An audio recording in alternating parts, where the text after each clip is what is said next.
Hello, and welcome to Shakespeare Project LA. Shakespeare Project LA began as Shakespeare 2020 LA, the Los Angeles division of Shakespeare Project 2020, a worldwide challenge created by Ian Desher to read the entire Shakespeare canon in 2020. Shakespeare 2020 is comprised of Los Angeles local professional actors, and through the magic of Zoom, we're excited to include our friends from back east. Our reading today is Twelfth Night, and our players are Jason Rennie, Christopher Carbo, Taylor Marr, Megan Wells, Dave Demke, Ben Birmingham, Mark Tracy, Ron Dorn, Emily Redman Hall, Julie Measley Grossman, Elizabeth Juvenal, Michael Burkhart, and I'm Mary Carrick.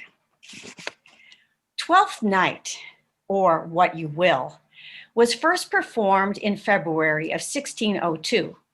The Twelfth Night, the marking of the Feast of the Epiphany, was originally a more important festival than Christmas was. The coming of the Magi with gifts to the Christ child coincide with a period of revelry and abandon, preceded by a strict 4-week fast of Advent in preparation for Christmas. The Tudor Elizabethans designated specific events for each of the 12 days. There was no work during that 12-day period, so they began it by decking the halls with holly, ivy, bay, and rosemary. That was followed then by midnight mass, and then the Boar's Head Feast, which included minced pies and roast meats. On December 26th, as we know as Boxing Day, dole was given, which is when the landowners gave food to their tenants. And on the fourth day, a somber break to commemorate the slaughter of the innocents, the story told in the Coventry Carol of the killing of the children by Herod. But generally, Twelfth Night was the occasion of mischief and merrymaking. Presiding over the rowdy celebrations of Christmastide from December 24th to January 5th was the Lord of the Misrule. And under his command, the normal order of things were turned on its head, so that the fools could become kings and vice versa. And in an atmosphere where the normal rules of society were suspended, the Lord of the Misrule could command anyone to do anything, or what you will. And drunkenness and wild behavior were almost encouraged. Inevitably, things got out of hand. The play reflects this topsy-turvy of the 12 nights. Yet, as the Elizabethans were well known, they returned to the balance after 12 days of revelry. So sit back in your familiar easy chair and enjoy William Shakespeare's Twelfth Night.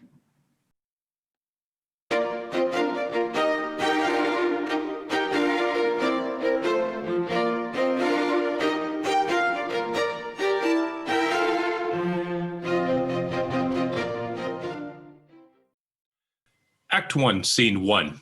Illyria, the Duke's palace. Enter Duke Orsino with Curio. If music be the food of love, play on. Give me excess of it, that surfeiting the appetite may sicken and so die. Whoa, that strain again. Had a dying fall. It came over my ear like the sound of that breathes upon a bank of violets, stealing and giving odor. Enough, no more. It is not so sweet now as it was before. Oh, spirit of love, how quick and fresh art thou, that notwithstanding thy capacity, receiveth as the sea, naught enters there of what validity and pitch soe'er, but falls into abatement and low price, e'en in a minute. So full of shapes is fancy, that is alone high fantastical. Will you go hunt, my lord? What? The heart. Why, so I do, the noblest that I have. When mine eyes did see Olivia first, methought she purged the air of pestilence. That instant was I turned into a hart, and my desires like fell and cruel hounds ere since pursue me. But now, what news from her? So, please, my lord, I might not be admitted, but from her handmaid do return this answer. The element itself, till 7 years' heat, shall not behold her face at ample view. But like a cloistress, she will veiled walk, and water once a day her chamber round with eye-offending brine. All this to season a brother's dead love, which she would keep fresh and lasting in her sad remembrance. She that hath a heart of that fine frame to pay this debt of love but to a brother? Now will she love when the rich golden shaft hath killed the flock of all affections else that live in her? When liver, brain, and heart, these sovereign thrones are all supplied and filled, her sweet perfections with one self-king.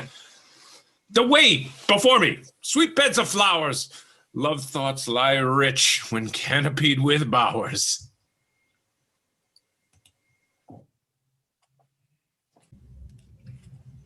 Act 1, Scene 2. The sea coast of Illyria. Enter Vila and a sea captain. What country, friends, is this? This is Illyria, lady. What should I do in Illyria when my brother is in Elysium? Perchance he is not drowned. What think you, sailor? It is perchance that you yourself were saved. Oh, my poor brother, and so perchance may he be.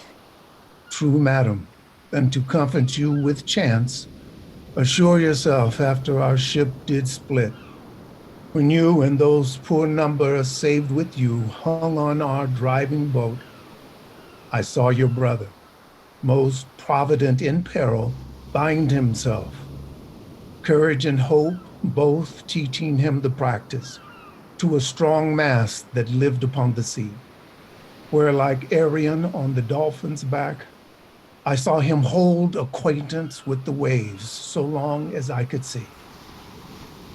For saying so there's gold. Mine own escape unfoldeth to my hope, whereto thy speech serves for authority, the like of him. Knowest thou this country? Aye, madam, well, for I was bred and born not 3 hours' travel from this very place. Who governs here? A noble duke, in nature as in name, What is his name? Orsino. Orsino. I've heard my father name him. He was a bachelor then. And so is now, or was so very late. But for a month ago I went from hence. And then 'twas fresh in murmur, as you know, what great ones do the less will prattle of, that he did seek the love of fair Olivia, What's she? a virtuous maid, the daughter of a count that died some 12 months since, then leaving her in the protection of his son, her brother, who shortly also died, for whose dear love, they say, she hath abjured the sight and company of men. Oh, that I serve that lady might not be delivered to the world till I have made mine own occasion mellow what my estate is. That were hard to compass, because she will admit no kind of suit. No, not the duke's. There is a fair behavior in thee, captain, and though that nature with a bounteous wall doth oft close in pollution, yet of thee I will believe thou hast a mind that suits with this fair and outward character. I prithee, and I'll pay thee bounteously. Conceal me what I am, and be my aid, for such disguise shall become the form of my intent. I'll serve this duke, and thou shalt present me as an eunuch to him. It may be worth thy pains, for I can sing and speak to him in many sorts of music, that will allow me very worth his service. What else may hap, to time I will commit, only shape thou silence to my wit. Be you his eunuch, and your mute I'll be. When my tongue blabs, then let mine eyes not see. I thank thee, lead me on.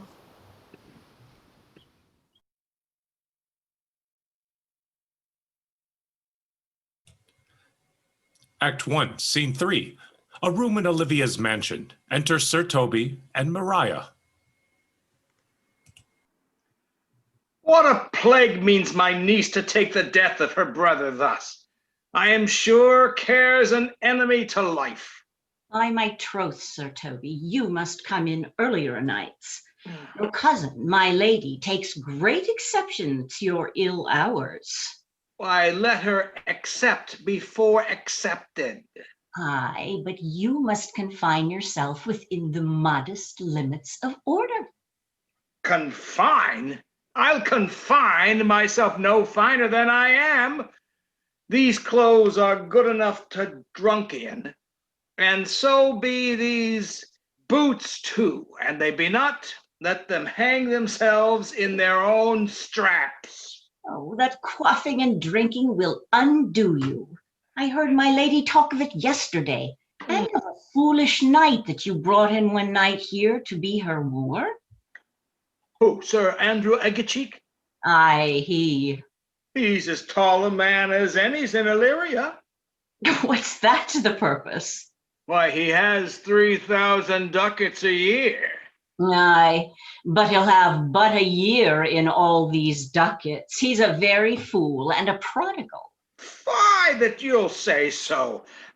He plays all the vile de gamboys and speaks 3 or 4 languages word for word without book, and hath all the good gifts of nature. Oh, he hath indeed, almost natural. For besides that he's a fool, he's a great quarreller, and but that he hath the gift of a coward to allay the gust he hath in quarrelling, 'tis thought among the prudent he would quickly have the gift of a grave. By this hand, they are scoundrels and subtractors that say so of him. Who are they? They that add, moreover, he's drunk nightly in your company. With drinking healths to my niece. I'll drink to her as long as there's a passage in my throat and drink in Illyria. He's a coward and a coistrel that will not drink to my niece till his brains turn of the toe like a parish top. What, wench? Castellano Volgo, for here comes Sir Andrew Egg-your-face. Sir Toby Belch? How now, Sir Toby Belch? Sweet Sir Andrew. Bless, oh, bless you, fair shrew. And you too, sir. Accost, Sir Andrew, accost. What's that? My niece's chambermaid. Oh, good mistress, accost I desire better acquaintance. My name is Mary, sir. A good mistress, Mary accost. You mistake, knight. Accost is front her, board her, woo her, assail her. By my troth, I would not undertake in her in this company. Is this the meaning of accost? Fare you well, gentlemen. And thou let part so, Sir Andrew, would thou mightst never draw sword again. And you part so, mistress, I would I might never draw sword again. Fair lady, do you think you have fools in hand? Sir, I have not you by the hand. Marry, but you shall have. Here's my hand. Now, sir, thought is free. I pray you, bring your hand to the buttery bar and let it drink. Wherefore, sweetheart, what's your metaphor? It's dry, sir. Why, I think so. I'm not so much an ass, but I can keep my hand dry. But what's the jest? A dry jest, sir. Were you full of them? Oh, aye, sir, I have them at my fingers' ends. Mary, now I let go your hand. I am barren. Oh, knight, thou lackst a cup of canary. When did I ever see thee so put down? Never in your life, I think, unless you see Canary put me down. Methinks sometimes I have no more wit than a Christian or an ordinary man has, but I am a great eater of beef. And I believe that does harm to my wit. No question. And I thought that I'd forswear it. I'll ride home tomorrow, Sir Toby. Well, oh, pourquoi, my dear knight? What is pourquoi do you do or not do? I would I had bestowed the time and the tongues that I have in fencing, dancing, and bear baiting. Oh, had I but followed the arts. Then hadst thou had an excellent head of hair. Why? Would that have mended my hair? Past question, for thou seest it will not curl by nature. But it becomes me well enough, does it not? Oh, excellent! It hangs like flax on a distaff, and I hope to see a huswife take thee between her legs and spin it off. Faith, I'll go home tomorrow, Sir Toby. Your niece will not be seen, or if she be, it's 4 to 1, she'll none of me. The Count herself here hard by woos her. Oh, she'll none of the Count. She'll not match above her degree, neither in estate, years, nor wit. I have heard her swear it. Tut, there's life in it, man.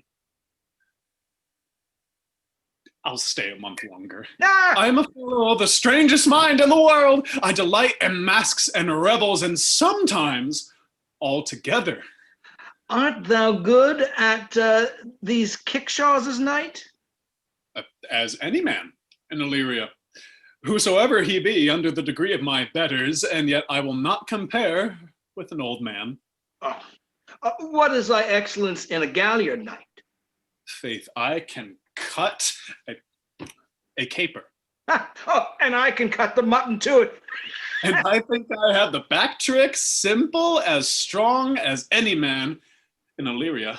Wherefore are these things hid? Wherefore have these gifts a curtain before them? Are they like to take dust like Mistress Mall's picture?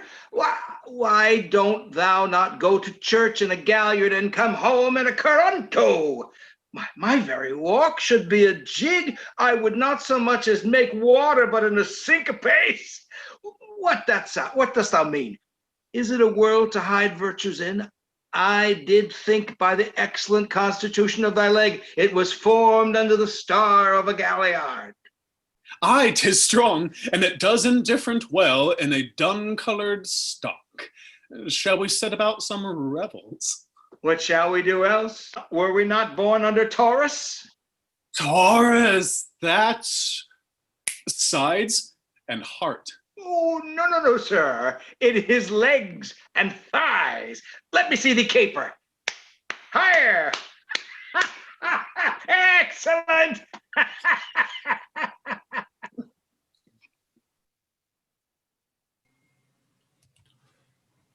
Act 1, Scene 4, a hall in the Duke's palace. Enter Curio and Viola, disguised in man's attire, going by the name Cesario.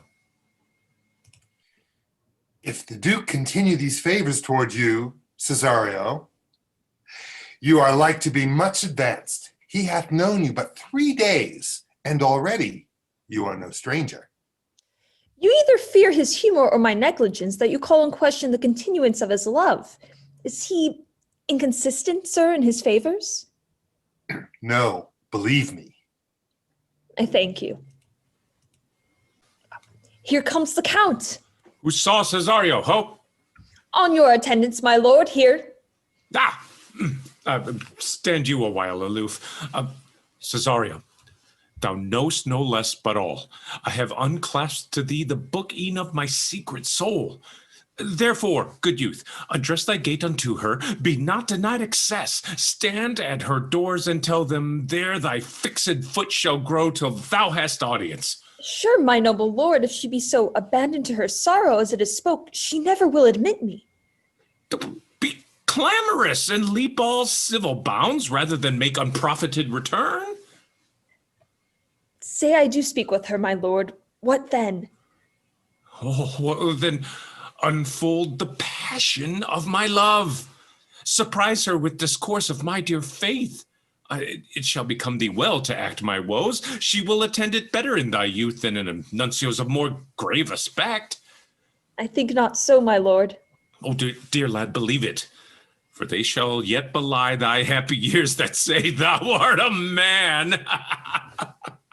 Diana's lip is not more smooth than Rubius. Thy small pipe is as the maiden's organ, shrill and sound, and all is semblative of a woman's part. I know thy constellation is right apt for this affair. Some 4 or 5 attend him, all, if you will. For I myself am best when least in company. Prosper well in this, and thou shalt live as freely as my lord, to call his fortunes thine. I'll do my best to woo your lady. Yet a barful strife, whoe'er I woo, myself would be his wife.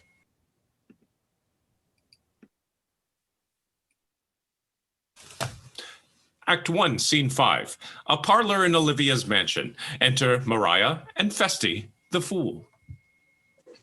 Nay, either tell me where thou hast been, or I will not open my lips so wide as a bristle may enter in way of thy excuse. My lady will hang thee for thy absence. Let her hang me. He that is well hanged in this world needs to fear no colors. Make that good. He shall see none to fear. A good Linton answer. I can tell thee where that saying was born of, I fear no colors. Where, good Mistress Mary? In the wars, and that may you be bold to say in your foolery. Well, God give them wisdom that have it, and those that are fools, let them use their talents. Yet you will be hanged for being so long absent. Or to be turned away, is that not as good as a hanging to you? Many a good hanging prevents a bad marriage, and for turning away, let summer bear it out. You are resolute then. Not so neither, but I am resolved on 2 points. That if one break, the other will hold, or if both break, your gaskins fall? In good faith, very apt. Well, go thy way. If Sir Toby would leave drinking, thou wert as witty a piece of Eve's flesh as any in Illyria. Peace, you rogue, no more of that. Here comes my lady. Make your excuse wisely. You were best. Of wit, and be thy will, put me into good fooling. These wits that think they have thee do very oft prove fools, and I am sure that I lack thee may pass for a wise man. For what says Quinapolus? Better a witty fool than a foolish wit. Oh, God bless thee, lady. Take the fool away. Do you not hear, fellows? Take away the lady. Go to, you're a dry fool. No, I'll no more of you. Besides, you grow dishonest. 2 faults, Madonna, that drink and good counsel will amend. Forgive the dry fool drink, then is the fool not dry. Bid the dishonest man mend himself. If he mend, he is no longer dishonest. If he cannot, let the botcher mend him. Anything that's mended is but patched. Virtue that transgresses is but patched with sin, and sin that amends is but patched with virtue. If that this simple syllogism will serve, so, if it will not, what remedy? As there is no true cuckold but calamity, so beauty's a flower. The lady bade take away the fool. Therefore, I say again, take her away. Sir, I bade them take away you. Oh, misprison in the highest degree. Lady, cucullus non facit monachum. That's as much to say as I wear not motley in my brain. Good Madonna, give me leave to prove you a fool. Can you do it? Seriously, good Madonna. Make your proof. I must catechize you for it, Madonna. A good my mouse of virtue, answer me. Well, sir, for want of other idleness, I'll bide your proof. Good Madonna, why mourn'st thou? Good fool, for my brother's death. I think his soul is in hell, Madonna. I know his soul is in heaven, fool. The more fool, Madonna, to mourn for your brother's soul being in heaven. Take away the fool, gentlemen. What think you of this fool, Malvolio? Doth he not mend? Yes, and shall do till the pangs of death shake him. Infirmity that decays the wise doth ever make the better fool. God send you, sir, a speedy infirmity, for the better increasing your folly. Sir Toby will be sworn that I am no fox. but he will not pass his word for tuppence that you are no fool. How say you to that, Malvolio? I marvel your ladyship takes delight in such a barren rascal. I saw him put down the other day with an ordinary fool that has no more brain than a stone. Look you now, he's out of his guard already. Unless you laugh and minister occasion to him, he is gagged. I protest, I take these wise men that crow so at these set kind of fools no better than the fools' zanies. Oh, you are sick of self-love, Malvolio, and taste with a distempered appetite. To be generous, guiltless, and of free disposition is to take those things for bird bolts that you deem cannon bullets.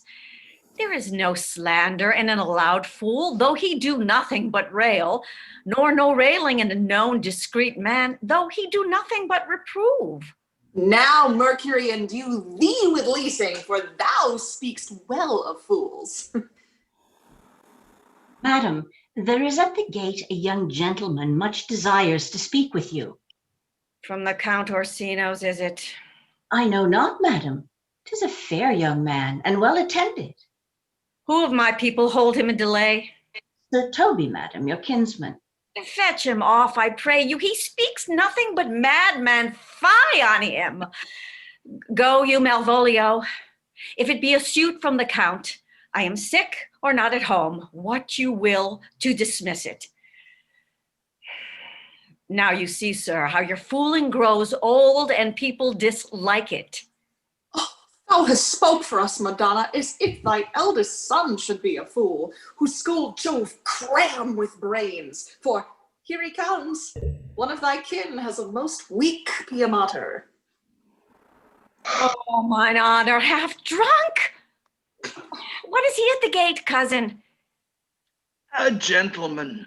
A gentleman. What gentleman? 'Tis a gentleman here. Oh, plague of these pickled herring. How now, sot? Ah, good Sir Toby. Cousin, how have you come so early by this lethargy? Lechery? I defy lechery. There's one at the gate. Ay, Mary, what is he? Let him be the devil an he will, I care not. Give me faith, say I. Well, it's all one. What's a drunken man like, fool? Like a drowned man, a fool and a madman. One draught above heap makes him a fool, the second mads him, and a third drowns him. Go thou and seek the crowner and let him sit on my cuz, for he is in the third degree of drink. He's drowned. Go look after him. He is but mad yet, Madonna, and the fool shall look to the madman. Madam, the young fellow swears he will speak with you. I told him you were sick. He takes on him to understand so much, and therefore comes to speak with you. I told him you were asleep. He seems to have a foreknowledge of that too, and therefore comes to speak with you. What as we said to him, lady, he's fortified against my denial. Tell him he shall not speak with me. Has been told so. And he says he'll stand at your door like a sheriff's post and be the supporter to a bench, but he'll speak with you. What kind of man is he? Why, of mankind. What manner of man? A very ill manner. He'll speak with you, will you or no. Of what personage and years is he? Not yet old enough for a man, nor young enough for a boy. As a squash is before 'tis a peas cod, or a codling when 'tis almost an apple. 'Tis with him in standing water, between boy and man. He is very well favoured, and he speaks very shrewishly. One would think his mother's milk were scarce out of him. Let him approach. Call in my gentlewoman. Gentlewoman, my lady calls. Give me my veil. Come, throw it o'er my face. We'll once more hear Orsino's embassy.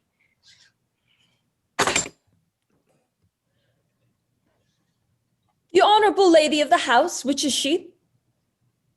Speak to me. I shall answer for her your will. Most radiant, exquisite, and unmatchable beauty. I pray you, tell me if this be the lady of the house, for I never saw her.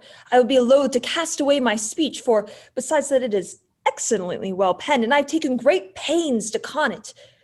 Good beauties, let me sustain no scorn. I'm very comfortable, even in the least sinister usage. Whence came you, sir? I can say little more than I have studied, and that question's out of my part. Good gentleman, give me modest assurance if you be the lady of the house that I may proceed in my speech. Are you a comedian? No, my profound heart. And yet, by the very fangs of mouse, I swear I am not that I play. Are you the lady of the house? If I do not usurp myself, I am. Most certain if you are she, you do usurp yourself. For what is yours to bestow is not yours to reserve. But this is for my commission. I will on with my speech in your praise, and then show you the heart of my message. Come to what is important in it. I forgive you the praise. Alas, I took great pains to study it, and 'tis poetical. It is the more like to be feigned. I pray you keep it in. I heard you were saucy at my gates, and allowed your approach rather to wonder at you than to hear you. If you be not mad, be gone. If you have reason, be brief. 'Tis not the time of moon with me to make one in so skipping a dialogue. Will you hoist sail, sir? Here lies your way.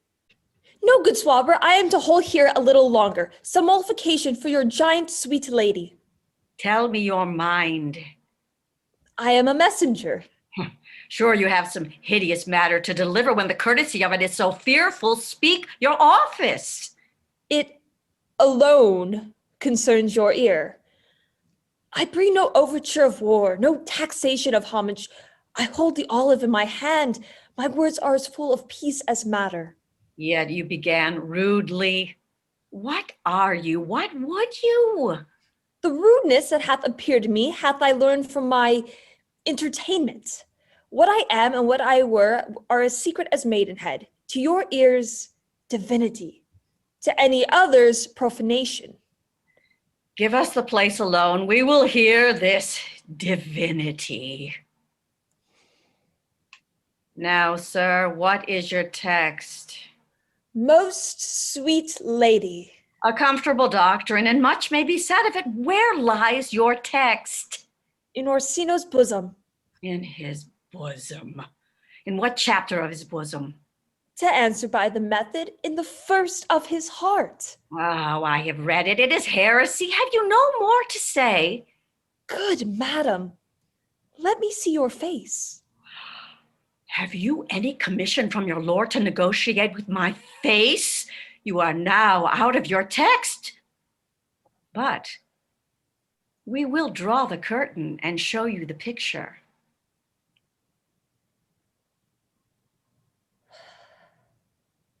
Look you, sir, such a one I was this present. Is not well done? Excellently, sir, if God did all. 'Tis in grain, sir, 'twill endure wind and weather. 'Tis beauty truly blent, whose red and white nature's own sweet and cunning hand laid on.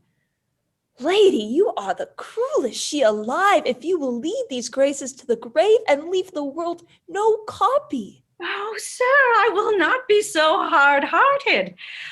I will give out diverse schedules of my beauty. It shall be inventoried, and every particle and utensil labeled to my will as item 2 lips, indifferent red, item 2 gray eyes with lids to them, item 1 neck, 1 chin, and so forth. Were you sent hither to praise me? I see what you are. You are too proud, but if you were the devil, you are fair. My lord and master loves you. Oh, such love could be but recompensed though you were crowned the non-pearl of beauty. How does he love me? With adorations, fertile tears, with groans that thunder love, with sighs of fire. Your lord does know my mind. I cannot love him. Yet I suppose him virtuous, know him noble, of great estate, of fresh and stainless youth, in voices well divulged, free, learned, and valiant, and in dimension in the shape of nature, a gracious person. But yet I cannot love him. He might have took his answer long ago. If I did love you in my master's flame, with such a suffering, such a deadly life, in your denial I would find no sense. I would not understand it. Why? What would you? Make me a willow cabin at your gate, and call upon my soul within the house. Write loyal cantons of condemned love, and sing them loud, even in the dead of night. Hallow your name to the reverberant hills, and make the babbling gossips of the air cry out, Olivia!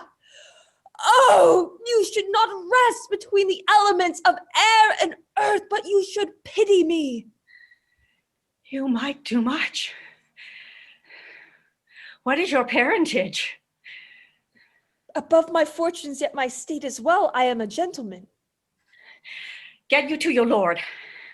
I cannot love him. Let him send no more, unless perchance you come to me again to tell me how he takes it. Fare you well. I thank you for your pains. Spend this for me. I'm no feed post, lady. Keep your purse. My master, not myself, lacks recompense. Love make his heart a flint that you shall love, and let your fervor, like my master's, be placed in contempt. Farewell, fair cruelty.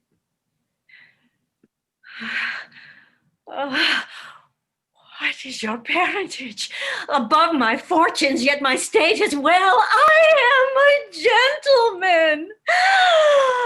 Oh, be sworn thou art. Thy tongue, thy face, thy limbs, actions, and spirit do give thee fivefold blazon. Not too fast, soft, soft. Oh, unless the master were the man. How now, even so quickly may one catch the plague. Methinks I feel this youth's perfections with an invisible and subtle stealth to creeping at mine eyes. Woo! Let it be. What ho, Malvolio? Here, madam, at your service. Run after this same peevish messenger, the county's man. He left this ring behind him. Would I or not, tell him I'll none of it. Desire him not to flatter with his lord, nor hold up with his hopes. I am not for him. If that youth will come this way tomorrow, I'll give him reasons for it. Hie thee, Malvolio. Madam, I will. I do, I know not what, and fear to find mine eye too great a flatterer for my mind. Fate, show thy force. Ourselves we do not owe. What is decreed must be. And be this so.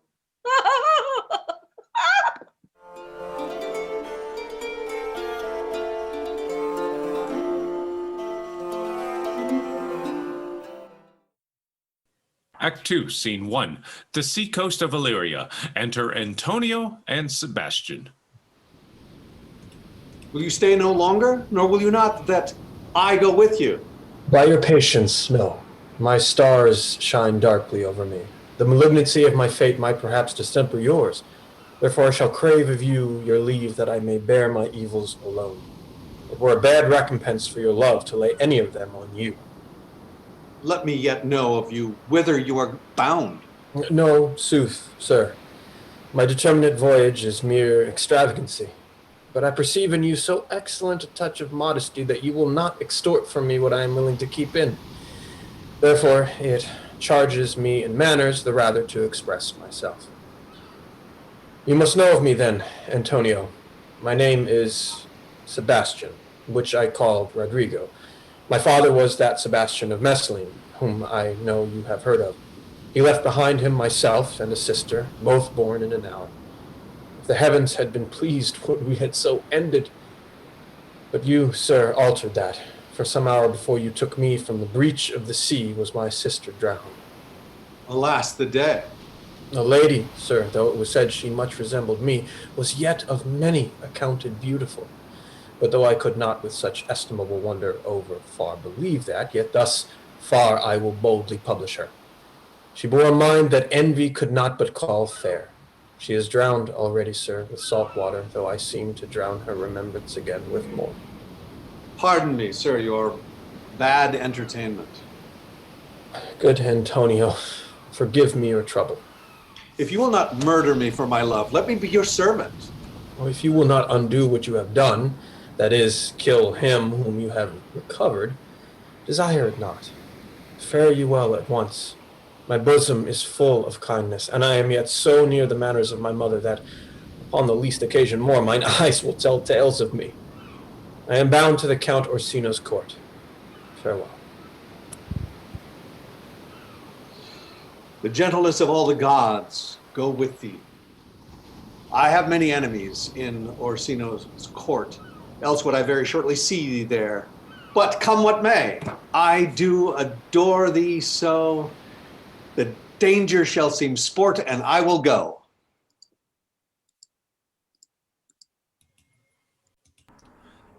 Act 2, Scene 2. A street leading to the palace. Enter Viola, approached by Malvolio. Were not you even now with the Countess Olivia? Even now, sir, on a moderate pace, I have since arrived but hither. She returns this ring to you, sir. You might have saved me my pains to have taken it away yourself. She adds, moreover, that you should put your lord into a desperate assurance she will none of him. And one thing more, that you be never so haughty to come again in his affairs, unless it be to report your lord's taking of this. Receive it so. She took the ring of me, I'll none of it. Come, sir! You peevishly threw it to her, and her will is it should be so returned.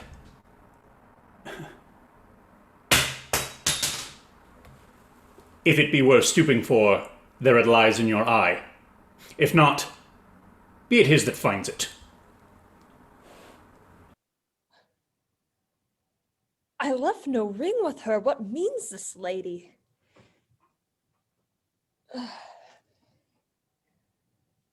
Fortune forbid my outside have not charmed her. She made good view of me, indeed so much that methink her eyes had lost her tongue, for she did speak and starts distractedly. She loves me, sure. The cunning of her passion invites me in this churl's messenger. None of my lord's ring, why he sent her none. I am the man, if it be so as 'tis. Poor lady, she were better love a dream. Disguise, I see that art of wickedness, wherein the pregnant enemy does much. How easy it is for the proper false in women's waxen hearts to set their forms. Alas, our frailty is the cause, not we. For such that we are made of, such we be. How will this fadge? My master loves her dearly, and I, poor monster, fawn as much on him, and she mistakenly seems to dote on me. What will become of this? As I am man, my state is desperate for my master's love. As I am woman, now alas the day. What thriftless sigh shall poor Olivia breathe? Oh, time, thou must untangle this, not I. 'Tis too hard a knot for me to untie.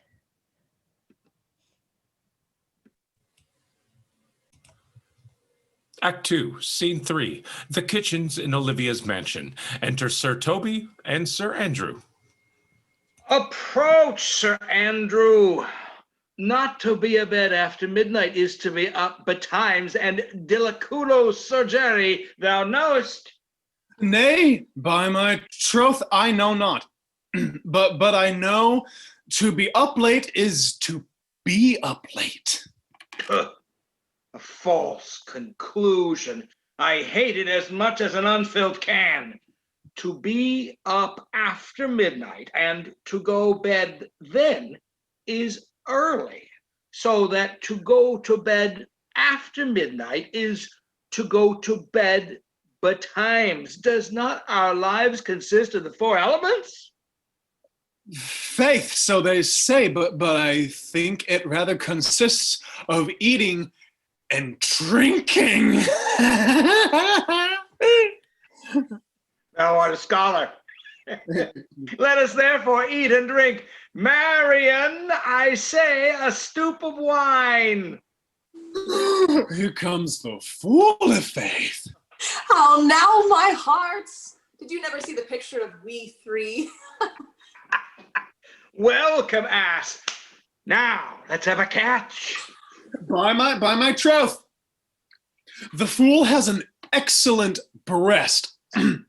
I had rather than 40 shillings I had such a leg and so sweet a breath to sing as the fool has. In sooth, thou wast in very gracious fooling last night when thou spokest of Pigrogromatus of the Vapians passing through the equinoctial of Cadus.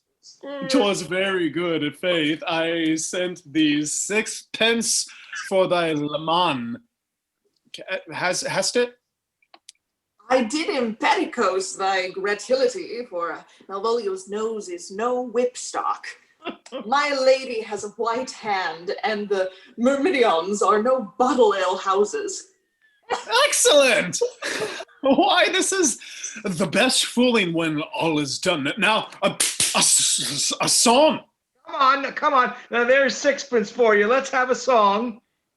There's a testrel of me too, if one night give a... Would you have a love song or a song of good life? Oh, a love song. A love song. I care not for good life. Oh, mistress mine, where are you roaming? Oh, stay and hear your true love's coming, that can sing both high and low. Trip no further, pretty sweeting, journeys end in lovers' meeting. Every wise man's son doth know. Excellent good, i' faith. Oh, good. What is love? 'Tis not hereafter. Present mirth of present laughter. What's to come is still on shore. In delay there lies no plenty. Then come kiss me, sweet and 20. Useless stuff will not endure. A mellifluous voice as I am a true knight. A contagious breath. Very sweet and contagious, i' faith.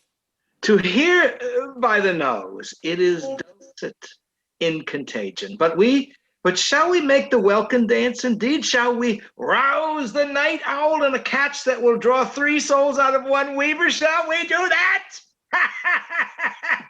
And you love me? Let's do it. I'm a dog and a cat. By Our Lady, sir, and some dogs will catch well. Most certain. Let our catch be thou knave. Ah! Hold thy peace, thou knave, knight. I shall be constrained in it to call thee knave, knight. 'Tis not the first time I have constrained one to call me knave. It begins, hold thy pace. I shall never begin if I hold my peace. Good. Come. Hold thy peace, and I pray thee, hold thy peace, thou knave. Hold thy peace, thou knave. Hold thy peace, Thou knave. Now, Hold thy peace, and I pray thee, hold thy peace, thou knave. Hold thy peace, thou knave. Hold thy peace. Hold thy peace, and I Pray, hold my peace. What a caterwauling do you keep here? If my lady have not called up her steward Malvolio and bade him turn you out of doors and never trust me. my lady's a Catayan. We are politicians. Malvolio's a Pegaramsey. And merry men be we. Am I not consanguineous? Huh? Am I not of her blood? Huh? Tilly Valley, lady. There dwelt a man in Babylon, lady, lady. Beshrew me, the knight's in admirable fooling.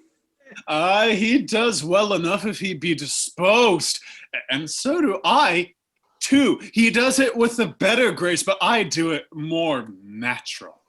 Oh, the 12th day of December. Oh, the love of God, peace!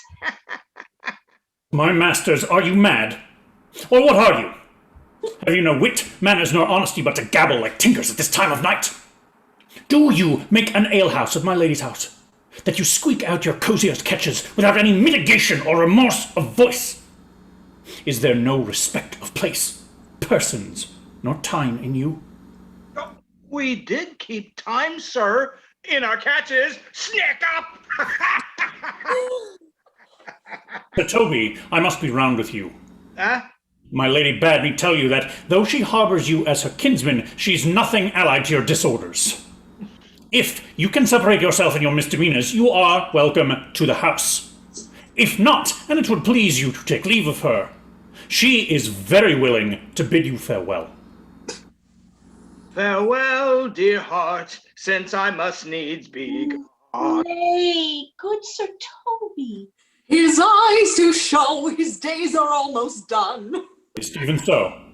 But I will never die. Sir Toby, there you lie. This is much credit to you. Shall I bid him go? What and if you do? Shall I bid him go and spare not? Oh, no, you dare not.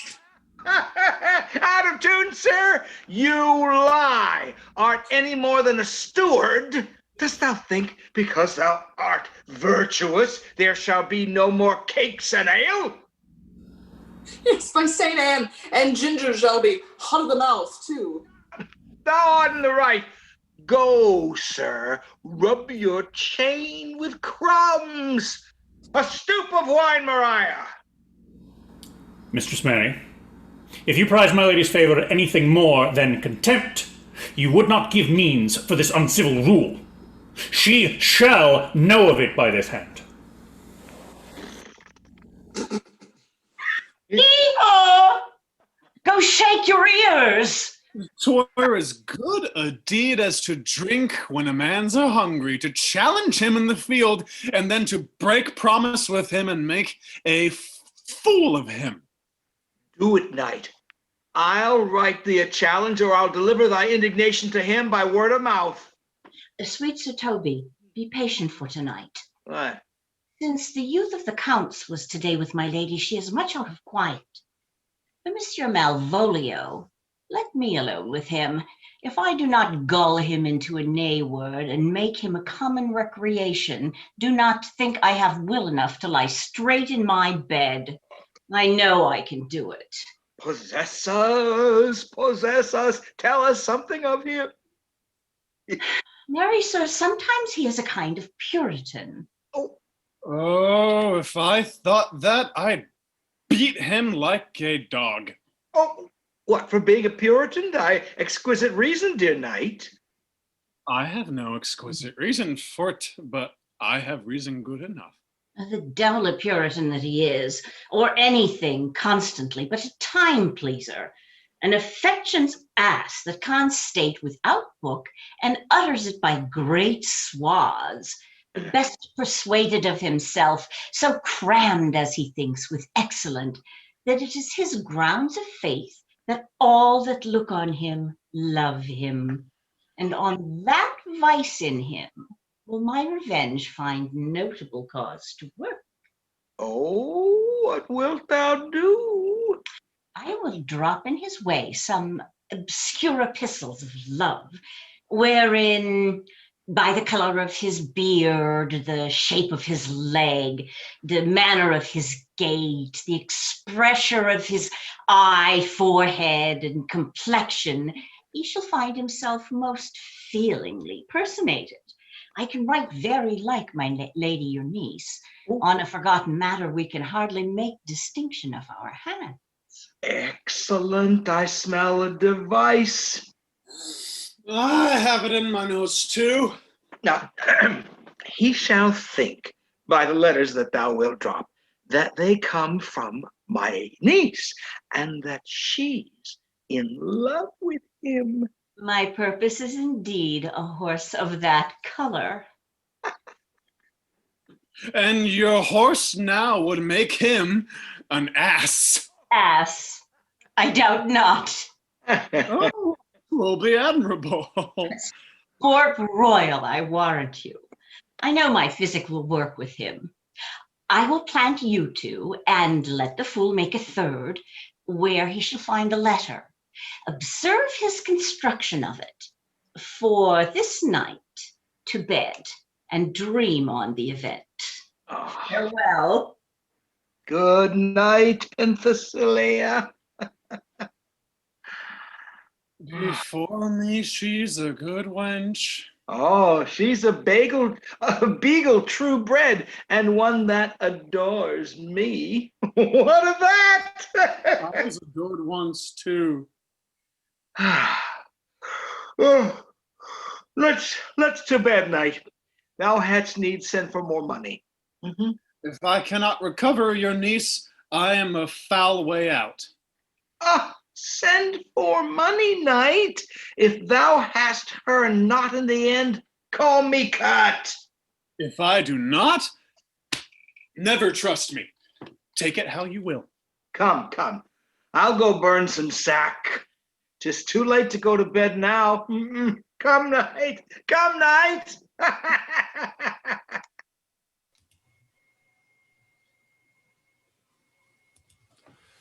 Act 2, Scene 4, a courtyard in the Duke's palace. Enter Orsino, Viola, and Curio.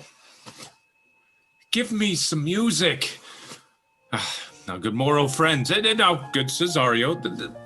No, but that piece of song, that old and antique song we heard last night, he thought it did relieve my passion much more than light airs and recollected terms of these most brisk and giddy-paced times. Come, but one verse? He is not here, so please your lordship, that should sing it. Who was it? Festi, the jester, my lord, a fool that the Lady Olivia's father took much delight in. He is about the house. Well, seek him out. Play the tune a while. Okay, come hither, boy. If ever thou shalt love in the sweet pangs of it, remember me. For such as I am, all true lovers are, unstayed and skittish in all motions else, save in the constant image of the creature that is beloved. How dost thou like this tune? It gives a very echo to the seat where love is throned. Thou dost speak masterly. My life upon, young though thou art, thine eye has stayed upon some favor that it loves, hath it not, boy? A little by your favor. What kind of woman is't? Of your complexion. She's not worth thee, then. What years of faith? About your years, my lord. Ah, too old, by heaven. Let still the woman take an elder than herself, so wears she to him, so sways she level in her husband's heart. For, boy, however we do praise ourselves, our fancies are more giddy and unfirm, more longing, wavering, sooner lost and worn than women's are. Think it well, my lord.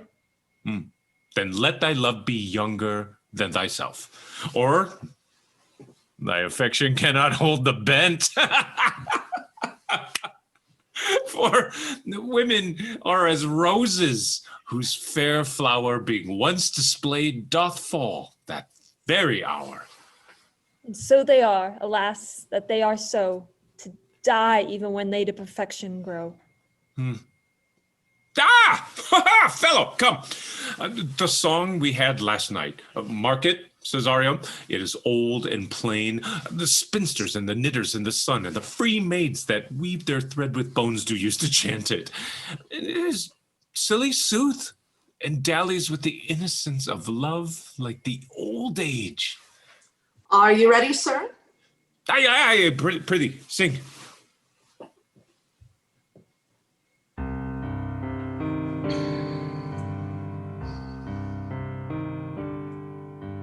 Come away, death, and in sad cypress let me be laid. Fly away, breath. I am slain by a fair, cruel maid. My shroud of night stuck all with you. Oh, prepare it, my part of death. No one so true did share it.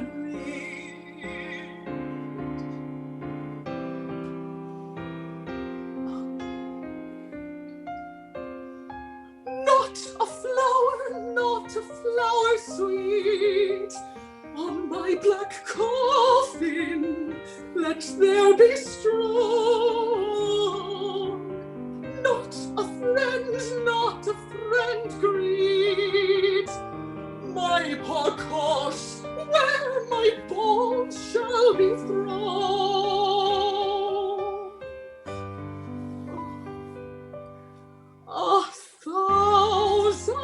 Thousand sighs to save, make me aware.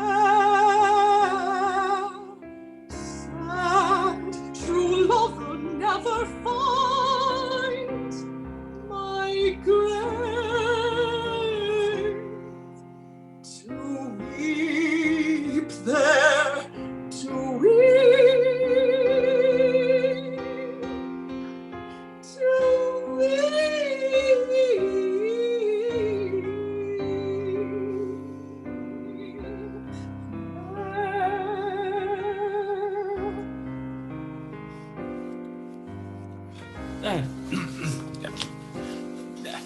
There's for thy pains.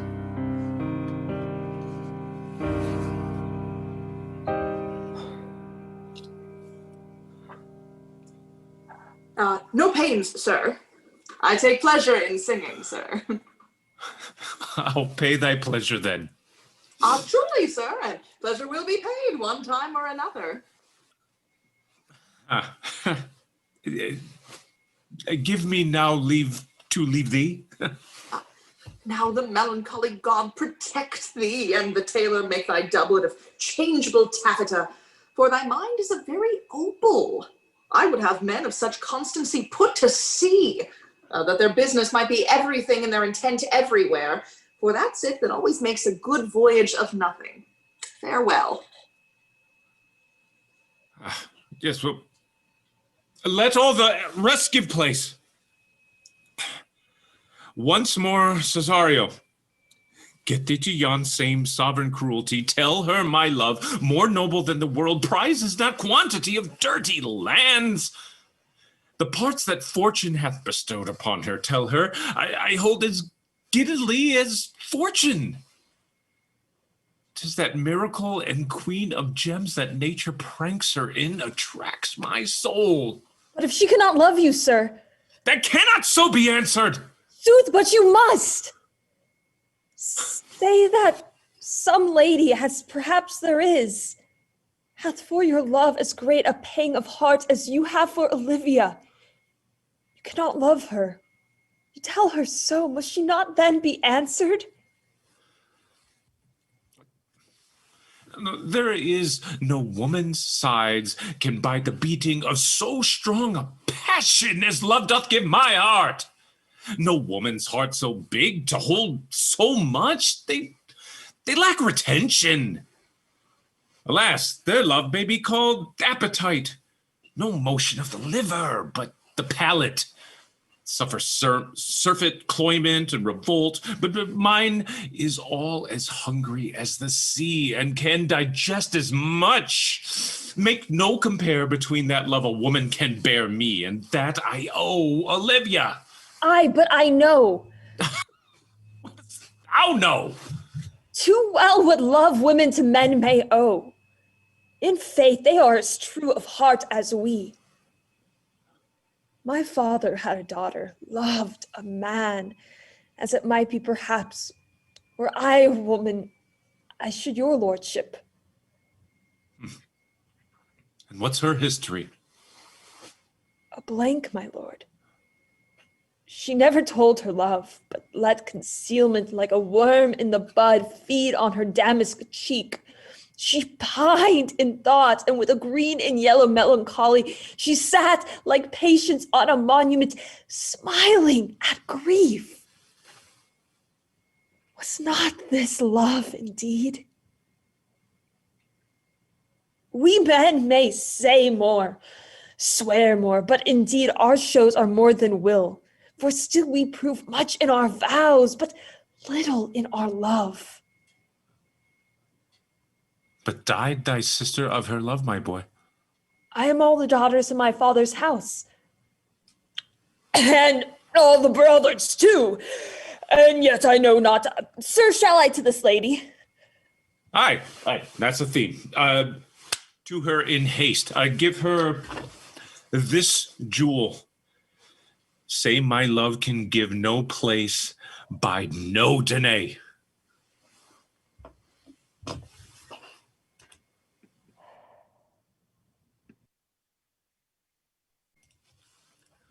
Act 2, Scene 5. A garden of Olivia's estate. Enter Sir Toby, Sir Andrew, and Fabian. Come thy way, Senior Fabian. Nay, I'll come. If I lose a scruple of this sport, let me be boiled to death with melancholy. Wouldst thou not be glad to have the niggardly, rascally sheep biter come by some notable shame? I would exalt, man. You know he brought me out of favor with my lady about a bear baiting here. To anger him, we'll have the bear again, and we will fool him black and blue, shall we not, Sir Andrew? And we do not. It is pity on our lives. Oh, here comes the little villain. How now, my metal of India? You all into the box tree. Malvolio's coming down the walk. He has been yonder in the sun practicing behavior to his own shadow this half hour. Observe him for the love of mockery, for I know this letter will make him a contemplative idiot of him. Close, in the name of jesting. Lie thou there,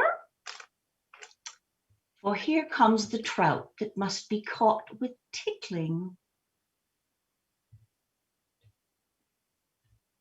'Tis but fortune. All is fortune. Maria told me she did affect me, and I have heard herself come thus near, that she should fancy it should be one of my complexion. Besides, she uses me with a more exalted respect than anyone else that follows her. What should I think on't?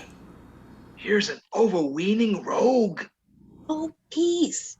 Contemplation makes a rare turkey cock of him. How he jets under his advanced plumes. Slide, I could so beat the rogue. Peace, I say. To be Count Malvolio. Ah, rogue! Pistol him! Peace, peace. There is example for't. The lady of the Strachey married the yeoman of the wardrobe. Eye on him, Jezebel. Oh, peace. Now he's deeply in. Look how imagination blows him. Having been 3 months married to her, sitting in my state. Go for a stone bow to hit him in the eye.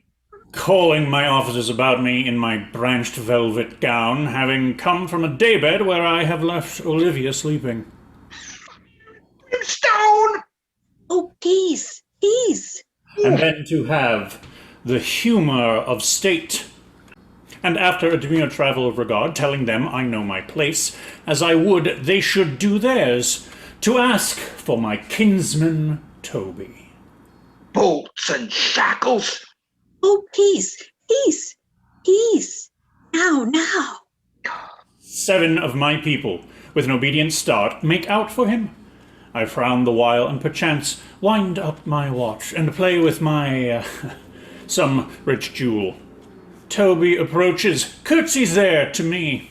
Shall this fellow live? Though our silence be drawn from us with cars, yet peace. I extend my hand to him thus, quenching my familiar smile with an austere regard of control. And does not Toby take you a blow on the lips then? Saying, cousin Toby, my fortunes having cast me on your niece, give me this prerogative of speech. What? You must amend your drunkenness. Out, scab! Nay, patience. We break the sinews of our plot. Besides, you waste the treasure of your time with a foolish knight. That's me, I warrant you. One Sir Andrew. I knew it was I, for many do call me fool. What employment do we have here? Now is the woodcock near the gin. Oh, peace. And the spirit of humors intimate reading aloud to him. By my life, this is my lady's hand. These be her very C's, her U's, and her T's, and thus she makes her great P's. It is, in contempt of question, her hand. C's, her U's, and her T's. Why that? To the unknown beloved, this and my good wishes. Her very phrases, by your leave, wax soft, and the impressure her Lucrece, with which she uses to seal, 'tis my lady. Well, to whom should this be? This wins him, liver and all. Jove knows I love, but who? Lips do not move, no man must know. No man must know. What follows? The number's altered. No man must know. If this should be thee, Malvolio. Mary, hang thee Brock! I may command where I adore, but silence, like a Lucrece knife, with bloodless stroke my heart doth gore. M-O-A-I doth sway my life. Fustian riddle. Excellent, wench, I say I. M-O-A-I doth sway my life. Oh, nay, but first let me see. What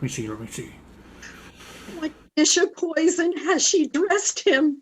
And with what wing the Staniel checks at it? I may command where I adore. Why, she may command me. I serve her, she is my lady. Why, this is evident to any formal capacity. There is no obstruction in this. And the end. What should that alphabetical position portend? If I could make that resemble something in me, softly. M-O-A-I. I make up that. He is now at a cold scent. Soter will cry upon it for this, though it be as rank as a fox. M. Malvolio. M. Why, that begins my name. Did not I say he would work it out? Kerr is excellent at faults. M. But then there is no consonancy in the sequel that suffers under probation. A should follow, but O does. And O shall end, I hope. I'll cudgel him and make him cry, oh! And then I comes behind. Aye, and you had an eye behind you, you might see more detraction at your heels than fortunes before you. M-O-A-I. This simulation is not as the former, and yet to crush this a little, it would bow to me. For every one of these letters are in my name. Soft. Here follows prose. If this fall into thy hand, revolve. In my stars I am above thee, but be not afraid of greatness. Some are born great, some achieve greatness, and some have greatness thrust upon them. Thy fates open their hands. Let thy blood and spirit embrace them. And to inure thyself to what thou art like to be, cast thy humble slough and appear fresh. Be opposite with a kinsman, surly with servants. Let thy tongue tang arguments of state. Put thyself into the trick of singularity. She thus advises thee that sighs for thee. Remember who commended thy yellow stockings and wished to see thee ever cross-gartered. I say remember. Go to, thou art made, if thou desirest to be so. If not, let me see thee a steward still, the fellow of servants, and not worthy to touch fortune's fingers. Farewell. She that would alter services with thee, the fortunate unhappy. Daylight and champion discovers not more. This is open. I will be proud. I will read politic authors. I will baffle Sir Toby. I will wash off gross acquaintance. I will be point devise the very man. I do not now fool myself to let imagination jade me. For every reason excites to this, that my lady loves me. She did commend my yellow stockings of late. She did praise my leg being cross-gartered. And in this she manifests herself to my love, and with a kind of injunctions drives me to these habits of her liking. I thank my stars, I am happy. I will be strange, stout, in yellow stockings, and cross-gartered, even with the swiftness of putting on. Jove and my stars be praised! Here's yet a postscript. Thou canst not choose but know who I am. If thou entertainst my love, let it appear in thy smiling. Thy smiles become thee well. Therefore, in my presence still smile. Dear my sweet, I prithee. Jove, I thank thee. I will smile. I will do everything that thou wilt have me. I will not give my part of the sport for a pension of thousands to be paid from the Sophie. Oh, I couldn't marry this wench for this device. So can I too. And it has no other dowry with her but such another jest. Nor I neither. Oh, here comes my noble gold catcher. Oh, wilt thou set thy foot on my neck? Or on mine either. Shall I play my freedom a trade trip and become thy bond slave? Faith, or I either. Oh, why, thou hast put him in such a dream that the image of it leaves him, he must run mad. Nay, but say true, does it work upon him? Like aquavitae with a midwife. If you will then see the fruits of the sport, mark his first approach before my lady. He will come to her in yellow stockings, and 'tis a color she abhors, and cross-gartered, a fashion she detests, and he will smile upon her, which will now be so unsuitable to her disposition, being addicted to a melancholy as she is, that it cannot but turn him into a notable contempt. If you see it, follow me. Oh, to the gates of Tartar, thou most excellent devil of wit. I'll make one too.